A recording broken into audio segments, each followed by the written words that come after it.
Hi, dear friends, how are you? I hope that you will be all fine and healthy. Today I want to discuss on such a topic which is very interesting. If you have not subscribed my channel, so please subscribe it immediately because your advice, comments and suggestions are very valuable for me so that I could improve the topic. Therefore I request you to give your suggestions. Now we are going to discuss on such a topic. Which would you like to listen? The topic is origin of English language. Friends, take a deep breath. We're going to examine English not as a language, but as an instrument of modernity, empire, and imagined community.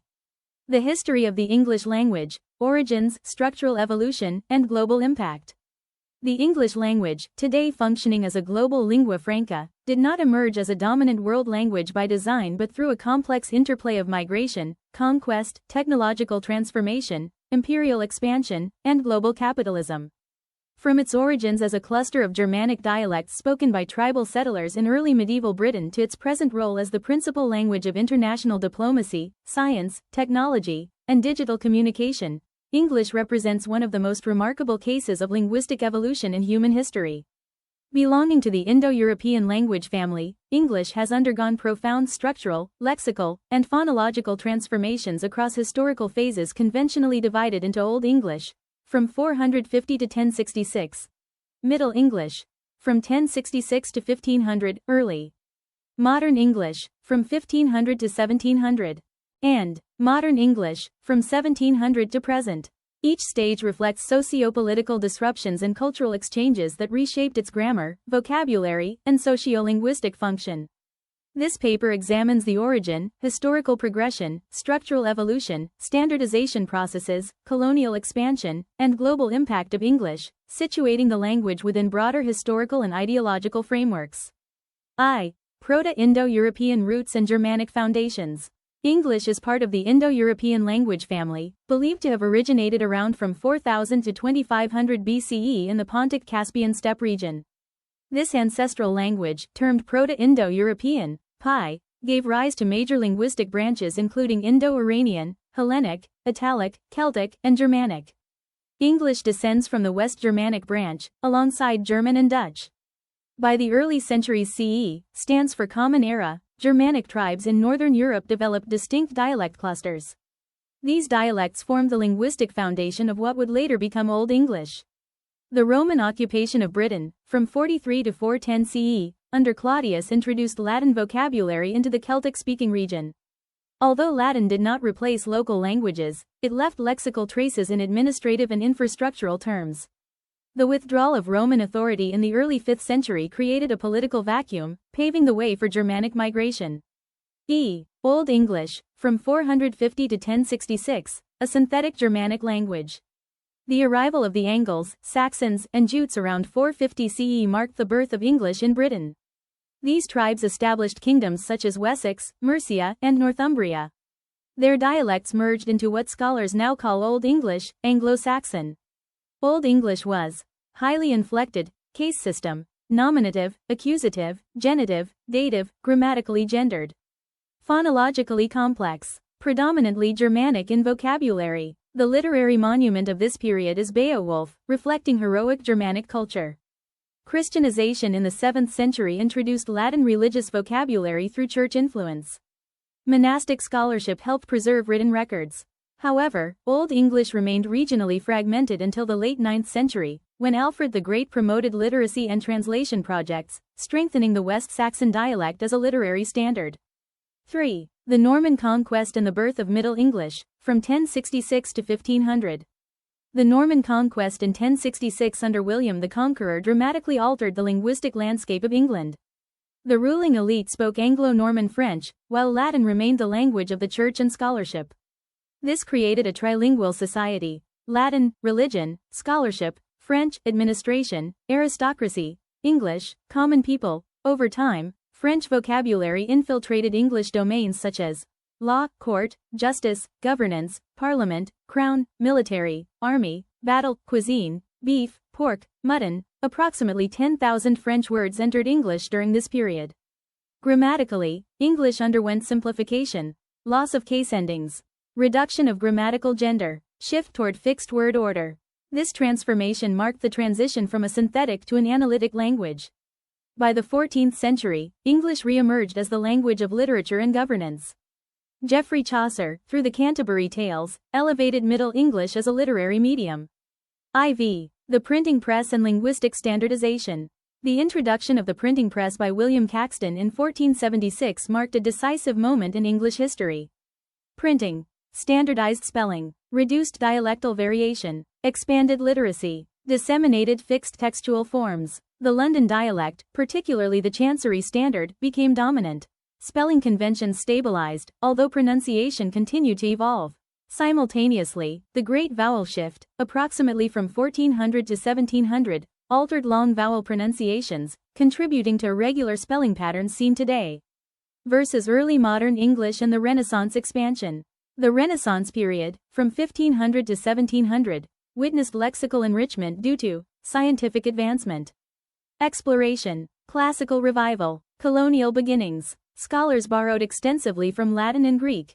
Neologisms proliferated. The literary figure most associated with linguistic expansion is William Shakespeare, who introduced or popularized thousands of words and expressions. The publication of the King James Bible, 1611, contributed significantly to stylistic uniformity and cultural authority. During this period, English solidified its status as a national language. V. The rise of British Imperial English, from 1700 to 1945. The expansion of the British Empire facilitated the global spread of English. By the 19th century, Britain controlled vast territories across Asia, Africa, North America, and Oceania. English became administrative medium, educational language, trade instrument. In India, the 1835 educational reforms influenced by Thomas Babington Macaulay institutionalized English education, shaping colonial bureaucracy and intellectual elites. English functioned as both a mechanism of imperial control and a channel of modern knowledge transmission. Post-colonial theorists later critiqued this linguistic dominance as cultural imperialism. V. American ascendancy and globalization of English, 1945-present. After World War II, geopolitical power shifted toward the United States. Through economic dominance, technological innovation, and cultural production, American English became globally influential. Institutions such as the United Nations, World Bank, International Monetary Fund operate significantly in English. Hollywood cinema, global music industries, and digital platforms accelerated English's cultural reach. By the late 20th century, English had become the principal language of aviation, science and research, international law, internet communication. Today, over 1.5 billion people use English as either first, second, or foreign language. 8. Structural characteristics of modern English. Modern English is analytic, minimal inflection, SVO word order. Lexically hybrid, Germanic core plus Romance vocabulary, phonetically irregular, due to historical shifts. Approximately 26% vocabulary Germanic, 29% French, 29% Latin, remaining from Greek and other languages. English's openness to borrowing facilitated adaptability. Ix. English as a lingua franca. English now functions as a global lingua franca, ELF. Unlike earlier imperial phases, contemporary English exists in plural forms: Indian English, Nigerian English, Singaporean English, Philippine English. This phenomenon reflects linguistic localization and hybridity. Scholars argue that English no longer belongs exclusively to native speakers but to global communities who reshape it contextually. X. Cultural, economic, and technological impact. 1. Knowledge production. Over half of scientific publications are in English. Global academic conferences and research collaborations rely on English. 2. Economic mobility. Proficiency in English correlates with employment opportunities in multinational sectors. 3. Digital dominance. English dominates internet content, programming languages, and AI discourse. 4. Cultural hegemony. Through film, advertising, and global media, English transmits cultural values and consumer ideologies. 11. Critiques and linguistic imperialism. The global spread of English raises concerns: endangerment of indigenous languages, educational inequality, linguistic hierarchy. Post-colonial theorists argue that English sometimes perpetuates structural inequality inherited from colonial power structures. However, others contend that English also provides marginalized communities access to global platforms and transnational solidarity. Thus, English embodies a paradox: it is both a language of empowerment and domination. At last I would like to say that the history of English is inseparable from global history. It emerged from tribal migrations, survived conquest, absorbed foreign influence, expanded through empire, and consolidated dominance through technological globalization. Its resilience lies in structural flexibility, lexical openness, adaptive simplicity, socio-political utility. From Anglo-Saxon settlements to digital networks, English has transformed from a regional dialect to a global communicative infrastructure. Yet its story remains unfinished. As multilingual societies reshape English into localized variants, the language continues to evolve beyond its Anglo-European origins. In the 21st century, English is no longer merely the language of Britain or America. It is a shared global resource, contested, hybrid, and continuously reconstructed. English survived because it absorbed. It spread because of empire. It dominates because of global capitalism. But it persists because people reshape it. English today is not a pure colonial language. It is a contested space. A battlefield of power, resistance, creativity, negotiation. At last I would like to say Jai Hind Jai Bharat.